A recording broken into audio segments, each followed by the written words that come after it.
Single mothers are doing an amazing job of raising their children without a father figure present. But new research from Heartlines shows the absence of fathers does have a negative impact on children. It found that fatherless children are deprived of the physical and emotional security that's involved, that an involved father brings to the family dynamic. For more on this research now, we're joined by Latasha Trieger-Sleven. She is the research manager at the Heartlines Center for Values Promotion. Latasha, thank you so much for joining us this morning. Now, the fact that the absence of a father or father figure has a negative impact on a child, some would hear that and say, but that's not new news. But the team at Heartlines says this research has delved into the attitudes and the beliefs that really show us what kind of impact the absence of that father figure has. Tell us more about it.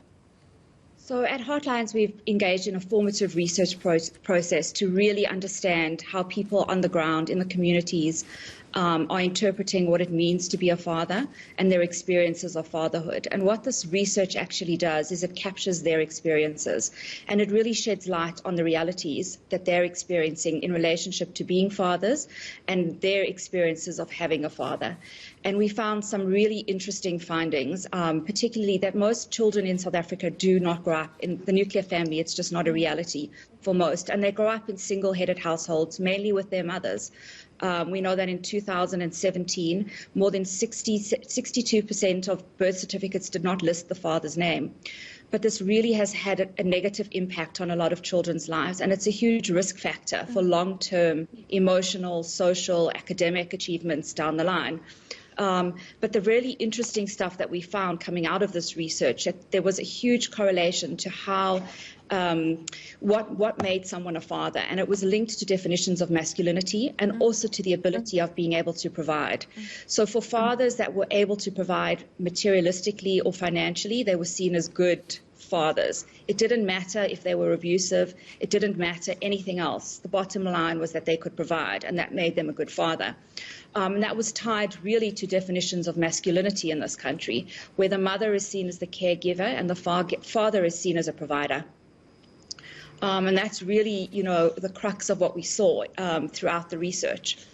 Now, obviously, it goes without saying that this is a very complex matter, because no two cases involving the parents of a child is straightforward or simple by any means. But your research looked at the systematic challenges that prevent fathers from being involved, either out of choice or because of their means. You speak quite a lot about the strong sense of fatherhood being tied to provision.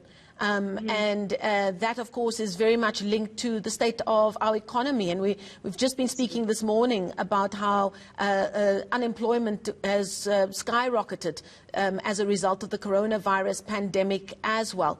How strong is that link? And from what your research has shown you, how much of an understanding is there within the family units that provision is one thing, but being present as a father is something entirely different?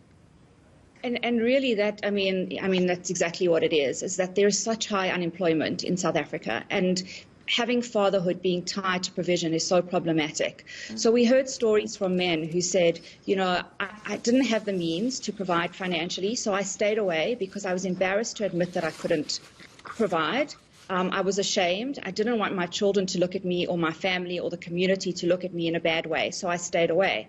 We also heard stories from fathers who said, because I couldn't provide, mothers, communities, and the extended families kept me away.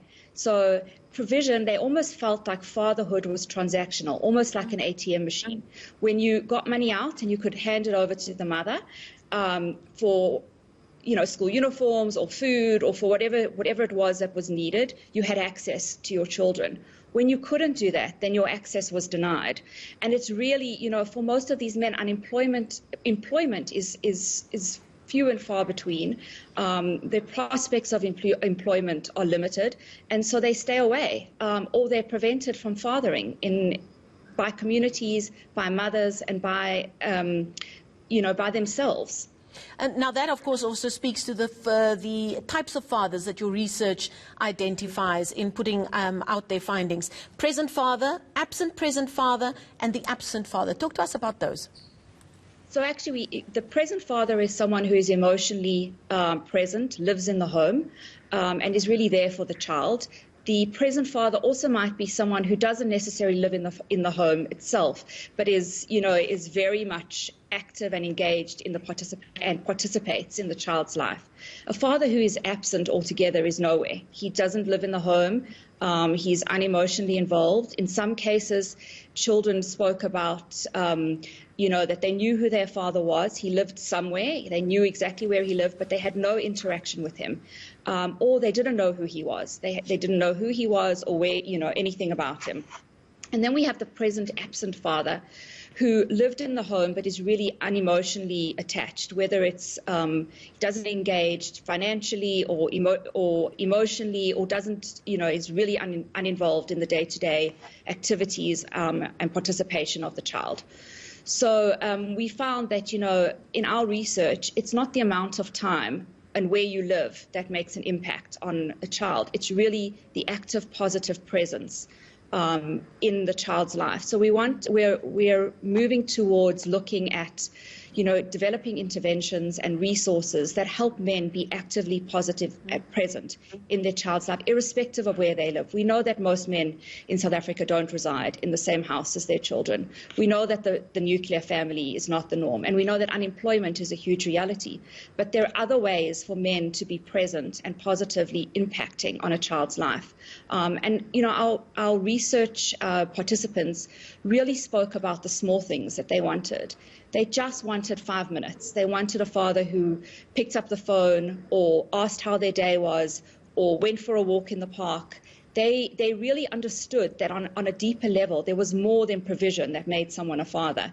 And they spoke about the difference of calling someone a dad and a father. And a dad was really an endearing term. It was someone who really cared about you, was able to engage with you, was able to participate in your day-to-day life. And that's what they were after.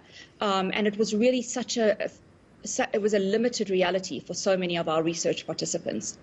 There will be some families watching this and saying, that's all well and good, but the father of my child, the biological father of my child, has either absconded or has shown they're not interested, or for whatever reason is not around. In terms of you looking at the definition of fatherhood then, how important is a father figure then in the life of a child? Absolutely. And, we found that for a lot of our research participants, they had what we call, or it has been termed as social fathers. There was a teacher or a pastor or another community member who really stepped up and took on a role, or a grandfather or an uncle, and played a little bit of a role. Some of it was related to provision. And we found, some of these participants didn't know anything other than just a single mother. And that mother played both role of mother and father. But the role of a social father or a positive influence had a huge impact on children's lives and their outcomes later in life. If people want to find out more about this research that you've done, Latasha, where can they find it? So the research report is available on the Heartlines website at www.heartlines.org.za. And we have a summary report and the full research report that's available then. And we are actually in the process now of turning the research into resources and as well as films, which will be available later in the year. I'm sure that will be very helpful for so many people. Thank you so much. Latasha Trieger-Slaven is the research manager at Heartlines Center for Values Promotion.